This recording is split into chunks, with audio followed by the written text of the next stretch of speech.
ముందుగా నిన్న అంటే సెప్టెంబర్ 25వ తేదీన తిరుమలలో స్వామివారిని మొత్తం 67,616 మంది భక్తులు దర్శనం చేసుకున్నారు.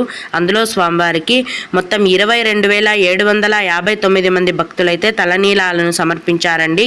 నిన్నటి రోజున తిరుమలలోని శ్రీవారి హుండీ యొక్క ఆదాయం అనేది 3,89,00,000 రూపాయలు. ఈరోజు కూడా ఎటువంటి దర్శనం టికెట్లు లేకుండా నేరుగా భక్తులను ఫ్రీ దర్శనానికి అనుమతిస్తున్నారండి. ఇలా టికెట్స్ లేకుండా నేరుగా వెళ్ళే ఫ్రీ దర్శనానికి ఈరోజు 6 గంటల సమయం అనేది పడుతోంది. అలాగే తిరుపతిలో ఇచ్చే సర్వ దర్శనం టికెట్లను తీసుకుని దర్శనానికి వెళ్ళే భక్తులకైతే దర్శనానికి 4 గంటల సమయం పడుతోంది.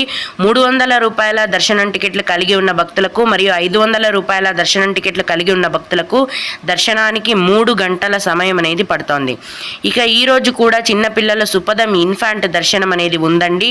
ప్రస్తుతం సుపదం ఇన్ఫాంట్ దర్శనానికి 1